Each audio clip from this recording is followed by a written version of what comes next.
There is a common misconception among gamers that these huge studios and their developers of games like Call of Duty, Titanfall, Battlefield, all these people are like these godlike figures.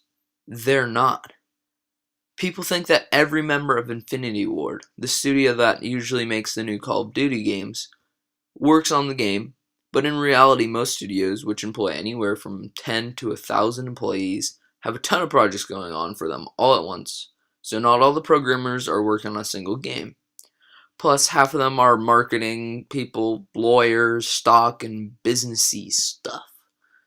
With a huge company like IW, people think that the developers are behind this big, thick glass wall where nothing the consumers say can be heard. This can lead to two things. One, miscommunication between players and developers. And two, lack of feedback for the developers to work with. Big companies like IW, which is a multi-billion-dollar company, have plenty of money to spare on things like research groups and stuff that analyzes the brain while people play their game and a whole lot of other bunch of bullshit. But casual gamers, for the most part, don't put their opinion out there on the forums and whatnot, where the developers can actually hear them. What they have to say, their actual opinion, not a bunch of test research. The people that are on the forums are the die-hard gamers. The people that actually make cash off their gaming. YouTubers and stuff like that. Bloggers, everybody. Developers know that this group of people on the forum are a huge minority, or a small minority. And the gamers that play COD are like casual gamers. 99% of them, maybe that's not true, 95% of them are casual gamers. The average player doesn't go on forums. So what do these companies do? They just kind of throw all that forum stuff out the window. They look at it, yeah, but it's more of a warning for them to keep in the back of their head when they're making their next game. It's not a pressing issue because the problems that affect a super hardcore gamer are not the same ones that affect a casual noob. It's important to understand that these smaller companies don't have access to all that technology. None of them are successful and most of them don't have the cash working towards them on their side. They don't get all this fancy dancy shit that IW gets. So they gotta improvise. All they get is the forums. The forums for all their betas, everything they do.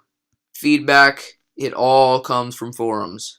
Which means most of the stuff you get is from the hardcore gamers. That's why a lot of new games are geared towards hardcore gamers. Space Engineers, a game I've been following very closely, has it down to a goddamn science. I'll talk to you about that a little later. That would be the second problem, which is lack of feedback from the casual players. The first one, and I don't know why I switched to the order, but the first one I think is the biggest problem. The lack of communication, well, more like lack of bad communication, or too much bad communication, between the developers and the gamers. Here, put it this way. Here's an example. Have you ever taken like a school survey or something, one that's like anonymous, and just purposely tried to fuck it up? Like you just circle yes for everything, no matter what the question is. My guess would be most of you. I know I've done it a couple times, maybe more than a couple.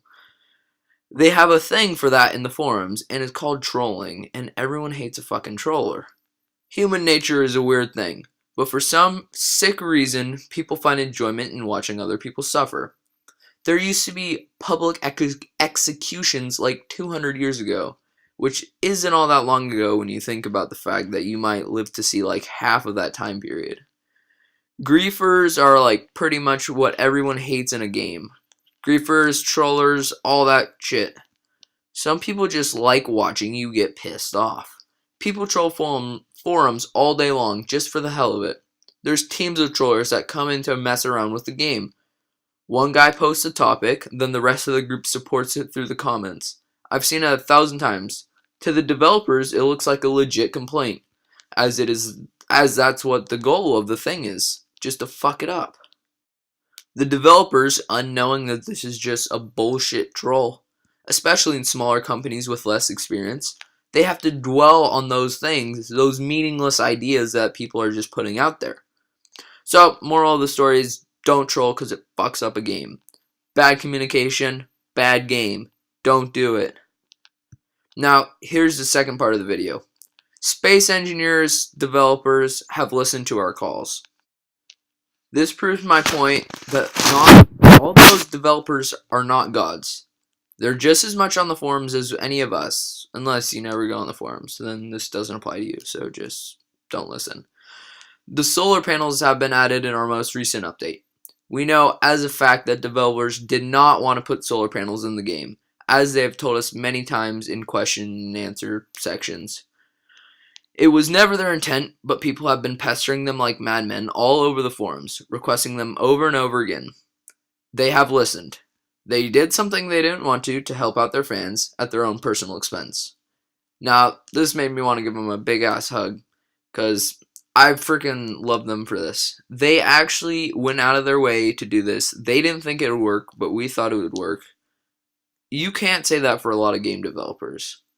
I recommend getting the game just that much more now because of all the honesty and goodness in those developers, still yet to be corrupted by the rest of the huge gaming studios. I'll leave you guys with that. See you next time.